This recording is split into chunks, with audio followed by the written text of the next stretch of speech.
Assalamualaikum warahmatullahi wabarakatuh. Jadi pada pertemuan kali ini kita akan membahas materi berkenaan dengan penerapan ilmu geografi dalam mengkaji bencana alam dan juga mitigasi.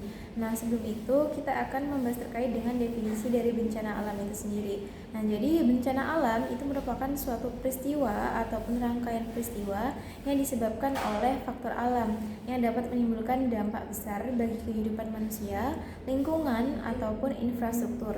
Jadi bencana alam itu dapat terjadi ketika proses klimatologi, geologi dan juga hidrosfer itu berada di luar kendali manusia. Nah, yang selanjutnya adalah jenis-jenis dari bencana alam itu sendiri. Nah, jadi yang pertama itu adalah ada bencana klimatologis. Jadi bencana klimatologis itu merupakan bencana yang terjadi akibat adanya kenaikan suhu yang ekstrim. Nah, yang selanjutnya adalah bencana hidrometeorologi. Jadi bencana ini disebabkan oleh beberapa aktivitas ya, seperti adanya angin puting beliung, kemudian banjir, badai, kekeringan dan lain sebagainya. Nah, yang selanjutnya adalah bencana biologis. Jadi bencana ini biasanya itu disebabkan karena adanya wabah penyakit yang ditularkan.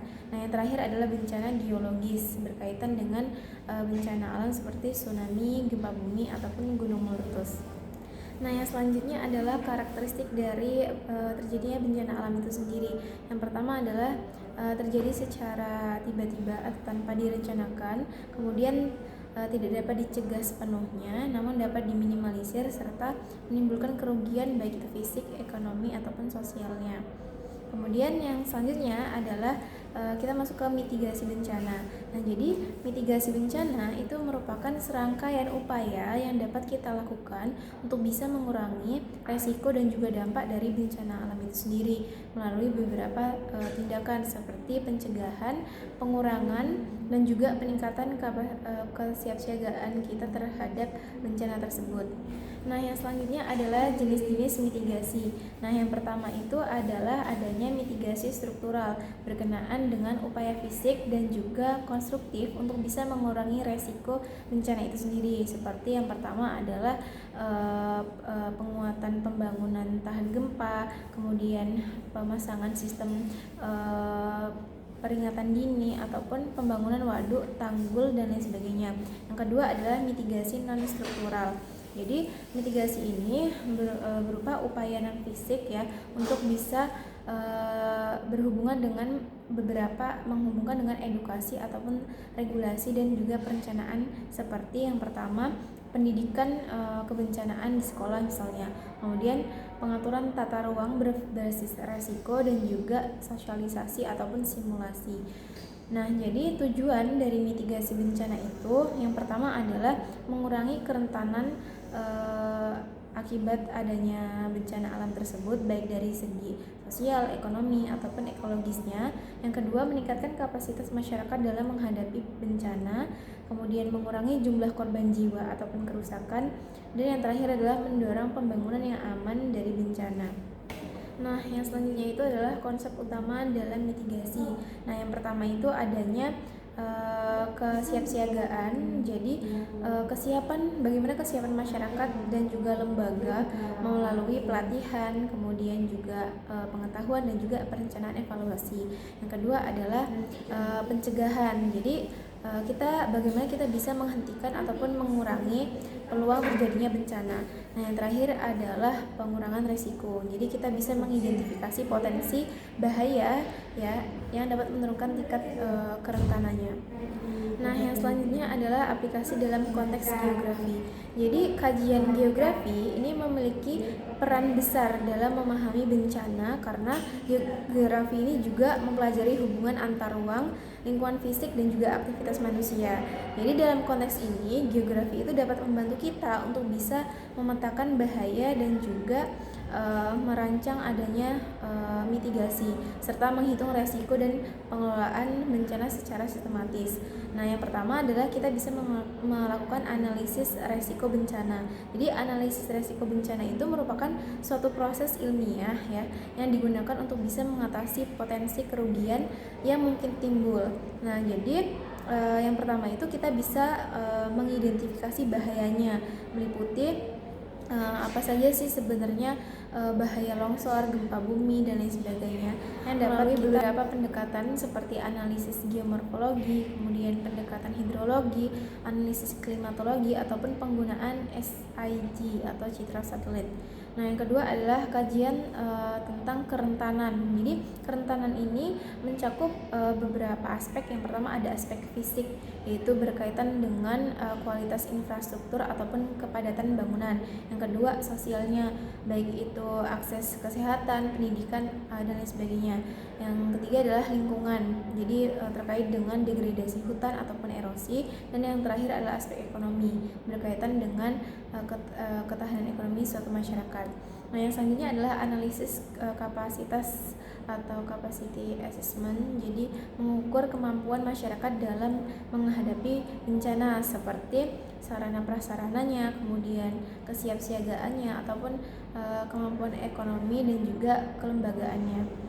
Nah, jadi selanjutnya adalah pemerataan resiko. Jadi kita bisa menggunakan SIG untuk bisa menampilkan tingkat resiko ataupun tingkat resiko dari bencana alam itu sendiri.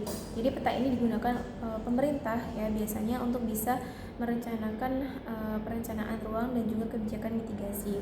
Nah, jadi peran geografi dalam analisis resiko ini adalah yang pertama menghubungkan kondisi fisik suatu wilayah dengan pola pemukimannya sehingga resikonya itu dapat dihitung secara spasial. Yang kedua adalah memahami dinamika keruangannya sebagai dasar pengambilan keputusan. Dan yang terakhir menggunakan teknologi SIG sebagai pemerataan tematik. Nah, yang selanjutnya adalah perencanaan mitigasi bencana. Nah, jadi perencanaan mitigasi bencana itu merupakan suatu langkah ya yang diambil sebelum bencana itu terjadi. Jadi mitigasi itu berfungsi untuk mengurangi dampak melalui pemerataan ruang, pembangunan fisik, dan edukasi masyarakat. Nah, jadi tujuan dari perencanaan itu sendiri adalah yang pertama untuk membangun masyarakat yang tangguh akan bencana, yang kedua mengurangi resiko korban jiwa dan melindungi infrastruktur dan juga lingkungan. Nah, peran geografi dalam perencanaan mitigasi ini adalah yang pertama membantu kondisi topografi dan geologi, kemudian pemanfaatan lahan, kondisi wilayah, dan tingkat keresikoannya. Nah, kita masuk kepada jenis-jenis perencanaan mitigasi. Itu terdapat beberapa. Nah, yang pertama adalah mitigasi struktural, berkenaan dengan pembangunan tanggul banjir ataupun kanal, kemudian rekayasa teknis pada daerah yang rawan longsor dan juga pembangunan rumah tahan gempa. Yang kedua adalah mitigasi non struktural. Jadi berkaitan dengan peraturan daerah tentang pembangunan di beberapa wilayah, kemudian edukasi bencana dan sistem manajemen lingkungan serta peraturan tata ruang berbasis resiko. Nah, contoh penerapan dalam geografi, kita bisa melakukan penetapan area evakuasi tsunami misalnya berdasarkan topografinya, dan melakukan pemetaan potensi letusan gunung berapi untuk buffer zone dan juga zona sepadan sungai untuk bisa mencegah banjir. Nah, selanjutnya manajemen bencananya. Jadi manajemen bencana itu merupakan rangkaian yang meliputi seluruh siklus penanggulangan bencana ya, baik itu dari mitigasi, kesiapsiagaan, respon, dan lain sebagainya. Nah, tahap manajemen bencana itu yang pertama adalah mitigasi atau mitigation ya. Jadi pengurangan resiko dan juga dampak bencana sebelum terjadinya bencana, meliputi edukasi, penataan ruang, dan lain sebagainya. Yang kedua adalah adanya kesiapsiagaan, meliputi sosialisasi, pelatihan, evakuasi, ataupun penyusunan SOP. Dan yang ketiga adalah respon darurat, jadi tindakan cepat ya, seperti adanya evakuasi, pertolongan pertama, distribusi bantuan, dan lain sebagainya.